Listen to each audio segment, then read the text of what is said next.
We gotta talk about Star Trek Discovery, don't we?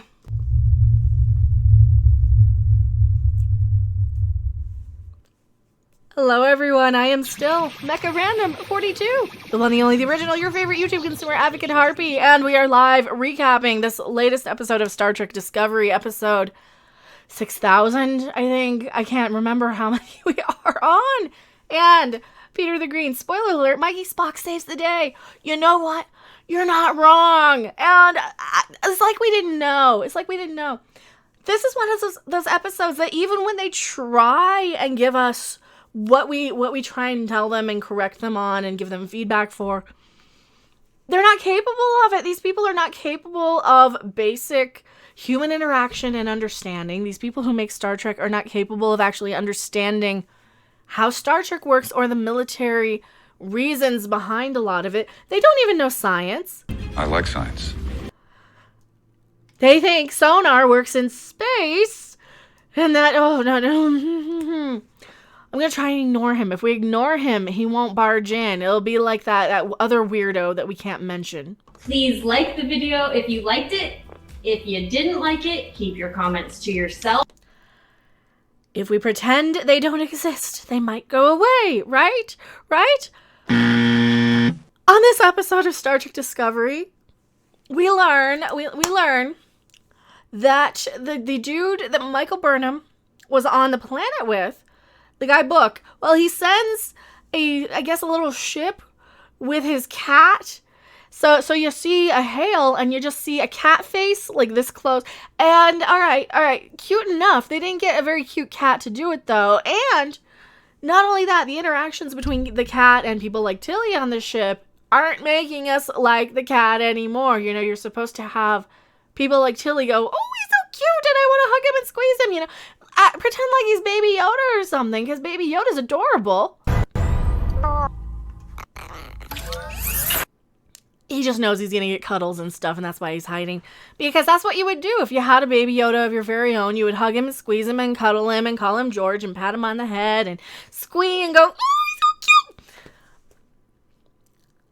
And this cat that they have on this show isn't even that cute, and I'm a cat person. You can't even get me to like the cat on this show.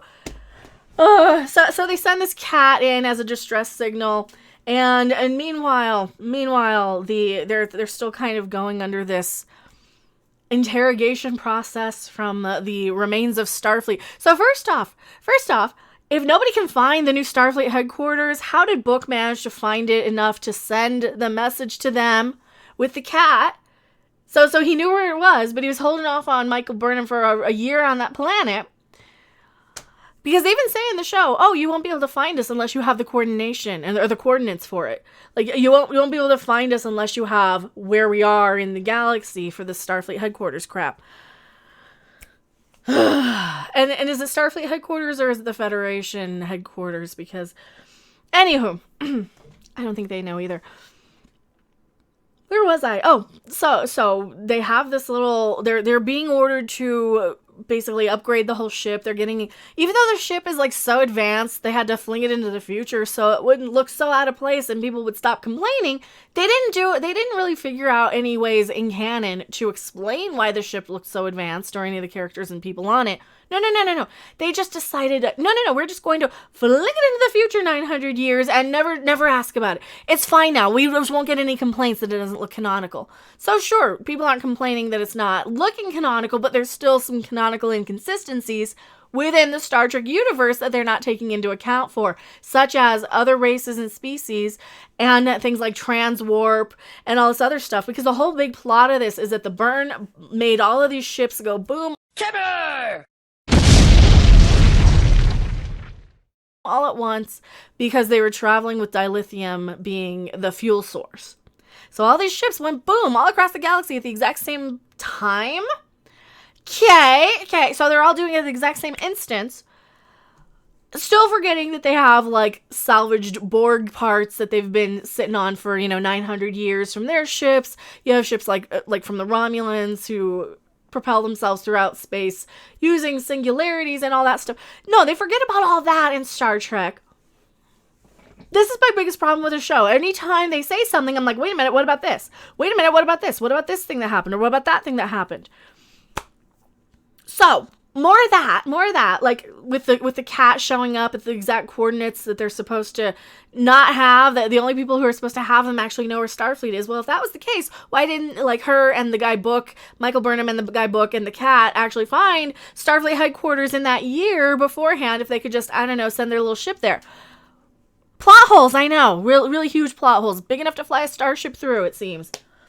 So they go in and they upgrade the ship with all this new technology that just an excuse to have a whole bunch of CGI shit go and swarm their hands and stuff. It kind of looks like the nanites and stuff from Stargate, you know, good science fiction shows. Kind of looks like that, only a much more blue and pale version of it. So kind of like a washed out. It's really dumb. So they have all this new shit and everybody's trying to figure out all their new technology back still at the starbase. They're getting ordered to, in the next 12 hours, you might be jumping at any moment to this place. Also, because the ship is supposed to be, like, illegal, I guess, there's still just a super secret ship that can just jump anywhere throughout space and time. Since time travel is illegal, I think they had to remarket, redesign something.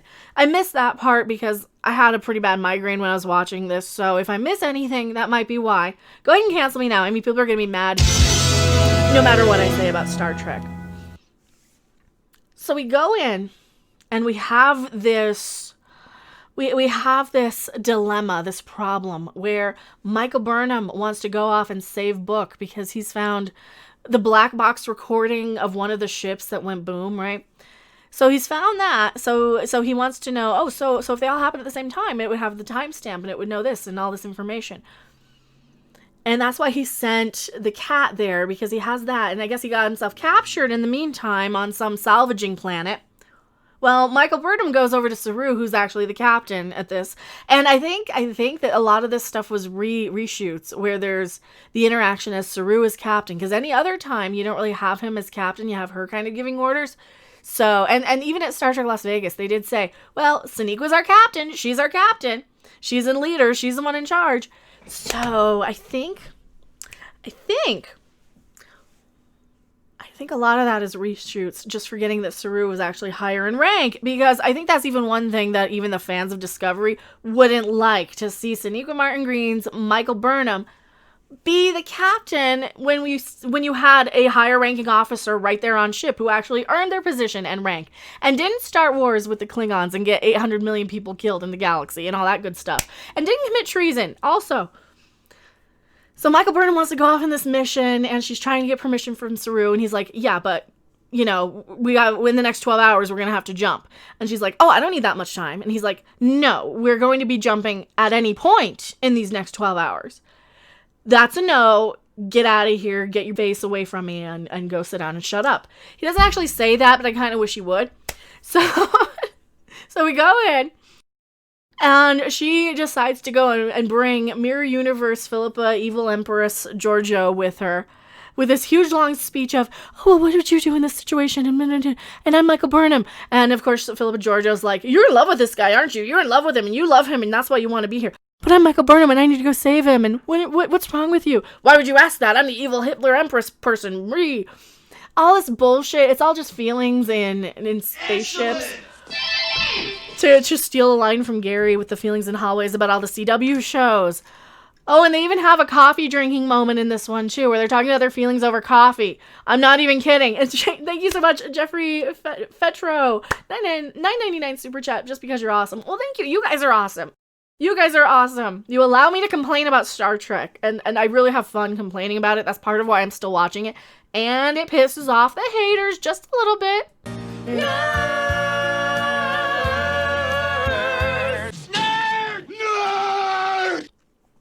Where was I? So she recruits Giorgio to go on this mission where she disobeys a direct order from Saru to go and sneak off and do this mission. Now, I'm going to bring up a Deep Space Nine episode here in a bit. Remind me in chat that I'm going to bring up a Deep Space Nine episode at the end of this. Because this is where my brain goes. I was jumping there to where have I seen shit like this before already? Where have I seen people who go off for love to go and disobey direct orders? Oh yes, Deep Space Nine, only they do it better. So we're going to come back to that thought after I get to the end of the episode recap. There's not a lot to this episode, by the way. It's just a bunch of bullshit and action and stupid shit on the planet with Giorgio and Michael Burnham. And then we get, like, Star Trek shit that's actually not too bad on the ship because the weakest characters are Michael Burnham and Philippa Giorgio. They're a liability to the show and the crew. If they just cut those two loose and let them fuck off in the galaxy where we never have to see them again, the show would be better. The show would almost be watchable. I almost care about what the other characters are doing and saying and going through, even though it's a bunch of 5-year-old bullshit and imaginary friend crap. We're gonna get there in a second. So they're doing all this retrofitting stuff on the ship in the meanwhile. That's not the bulk of the episode. The bulk of the episode is the B story with Michael Burnham fucking off to this planet. The main part of this episode that I cared about more, though, was what the people on the ship were doing and how they were adjusting to the upgraded technologies. There's a running gag, which I really didn't hate, and I kind of feel bad for not hating it, where one of the ensigns, like the ensign in the elevator that snotted everything by sneezing because, you know, they saw humor and comedy on the Orville and are attempting to. They almost got a laugh out of me where this alien guy keeps teleporting randomly in between scenes, in between places, like he pops into engineering or a turbo lift, because here's the thing, their new comm badges are not just a comm badge. They are a tricorder, a personal transporter, a EMF detector, echolocation, they can see ghosts, they can do anything, right? They can cook an egg inside of its shell, anything you want them to do. So this guy just keeps transporting in and out of the ship. He transports himself into the captain's chair for a second too. That's kind of cute. I didn't mind that. The other B story is the what's her name? The non-binary character, and I can't remember her name. They call her, so we're not being offensive. They refer to this character as her. I would care a lot more if she had a believable story and an actual physiology that could hold a Trill symbiont. That's one thing. But I did like this moment that she had where Stamets actually kind of reaches out to her as a friend and says, "Hey, why are you sitting here all alone? You know, why are you so standoffish?" And he does try and attempt to communicate with her. And he's like, "Well, yeah, but you're here because you're awesome." And that is one of the things that I want to see more of in Star Trek, and less people bitchy and snotty and snipping at each other. I want to see more of that sort of interaction. It's immediately ruined, though, by this whole other plot where she keeps talking to her dead boyfriend in her head, because that's how Trills do it. They even point out that that's not exactly how Trills see their prior hosts. And she's not even Trill. She's a human, so she doesn't even have a place to put the worm in her body. I guess she must have put it in her stomach, and eventually it'll dissolve from the stomach acid, probably. Or maybe it's in her uterus. Is she gonna have give birth to it, and it's going to be her transgendered boyfriend, I suppose? Because that was the other big reveal, is that, like, this other character, we got the transgender one and we've got the non-binary one, right? And of course they can only interact with the gay character on the show, because you got to segregate all the alphabet people together, because that's how we function in society. No, really. Ugh. As the B in the alphabet, I'm not really allowed. I'm a lot lower on the tier of the Oppression Olympics. Thank you very much. Thank you very much. So basically, this Trill chick is talking to her dead boyfriend like he's an imaginary friend, like she's and that's where the dialogue kind of resorted to, where she's telling Stamets, "Oh yeah, he says he likes you. He says you're snarky," or whatever he said. I don't know what the hell he said. So her dead boyfriend, her imaginary friend, dead boyfriend, can communicate stuff to her. It's like, am I watching a 16-year-old or a 5-year-old? Also, why is a fucking 16-year-old on the ship? Didn't we get enough with Wesley Crusher? Nobody fucking liked him anyway. Ugh. Nobody likes him now.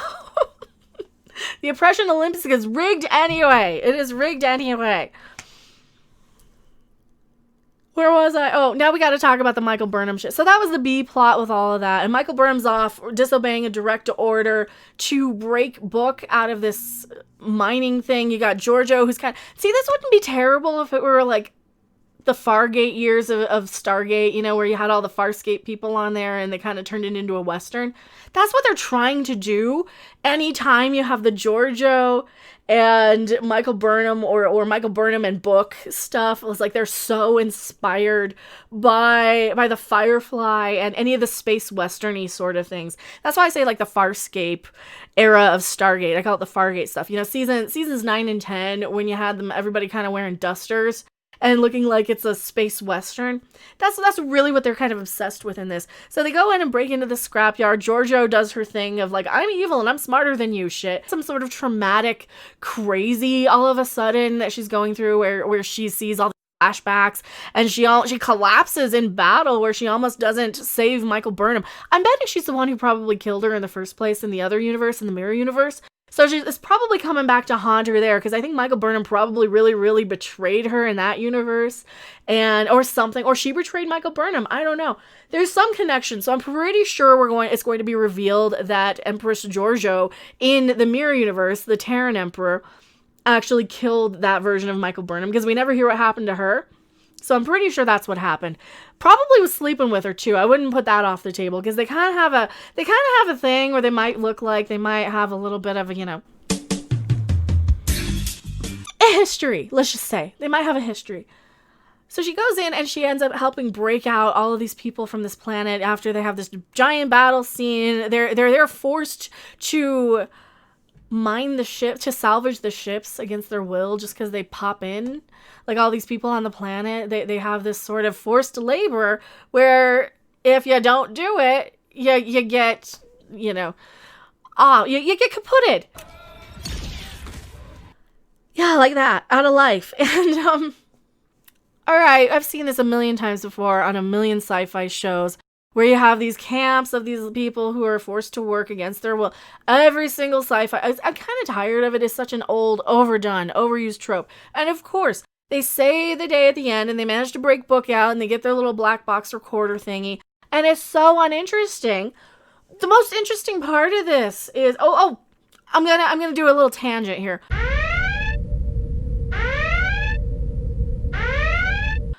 It is related. While they're on the planet, they have this Andorian who had his antenna cut off for insubordination for whoever is like the main person in charge of the mining operation or the salvage operation. I bet we're going to see that person come back later as sort of an antagonist or something. So we're probably going to see that person come in at some point, because they didn't off the main person, because Giorgio kept saying, your boss, she's a woman. She's going to be the one in charge, but you got like all these Orions underneath her and this Andorian who's got his antenna lopped off because he tried to resist, but now he's like the guard for all the workers. Prisoners. They're prisoners, basically. Such a generic trope. That sort of stuff. But no, they come in, they save the day at the last minute, they rescue Book, they get the little black box recorder, they come back to the ship, and of course, now we finally realize that Michael Burnham loves Book so much. I love you so much. And we get the kind of funny little bit where the dude teleports accidentally into the elevator before Michael Burnham and Book can kiss. We already knew that was going to happen, because this is no more than feelings in hallways and spaceships on starships and all the whisper acting. I'm Michael Burnham and I'm the bestest thing ever. And Empress Giorgio, what's wrong with you? Do you not love me? Why don't you love me? Just stupid crap like that. And they're even literally having coffee in the spaceship talking about their feelings for about a split second. It's so stupid when she's going off to rescue this guy. So she does end up bringing him back to the ship. And then she gets her dressing down from Saru and the Admiral. But no, she can't just let them dress her down and tell her she was wrong and insubordinate. No, she's got to pipe him and tell them what she did wrong. They can't even give her... she doesn't even give them the satisfaction of getting to dress down this woman is so horrible. This character is so horrible. They can't even get the satisfaction of dressing her down without her interrupting. This is the same thing as her weird Starfleet speech where she interrupted the Admiral. And this is how ill-equipped at Star Trek these people are. So they're trying to actually give her some consequences for this. Just a little. They still don't understand what they're doing with this. So they try and come in and they try and give her some consequences after she tells the Admiral how he's supposed to talk down to her and Saru then has a private one-on-one with her on the ship where he has to punish her. And she's like, I know, you have to do it. You have to do the right thing. You have to do exactly. And even Tilly told him that he has to punish Michael Burnham. He's like, well, she's like, yeah, you know that's the right thing to do. And frankly, I would do the same thing Michael Burnham did. And that's the point. A lot of Starfleet officers would, but they would also actually have some consequences.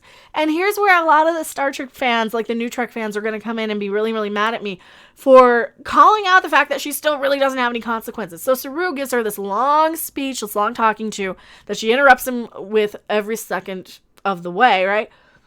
And he finally says, you are no longer my number one officer. First off, number one was just kind of a title that they were throwing around. You would have your XO, you would have your first officer, your first in command. That is, number one was just a little term of endearment from Picard to Riker. So the fact that everybody uses that in this day and age and in this universe is really, really stupid, because that was more of a term of endearment that came in from the next gen, and it wasn't even the thing. It was always, that's your XO, that's your first officer, that's your first in command, that's your second in command after the captain, whatever.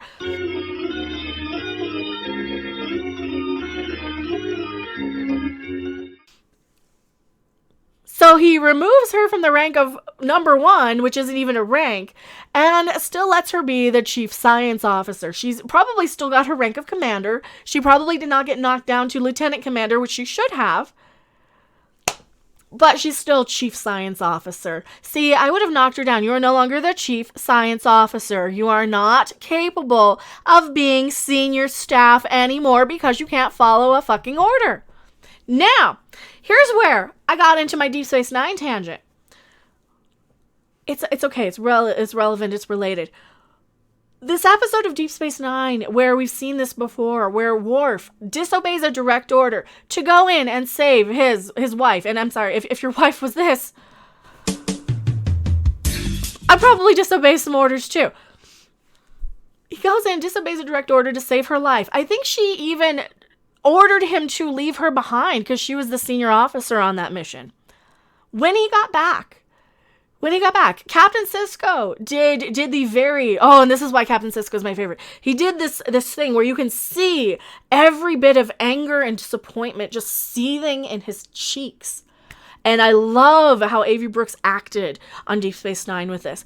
And he told Worf how disappointed he was, and that disobeying of that order will probably cost him a command.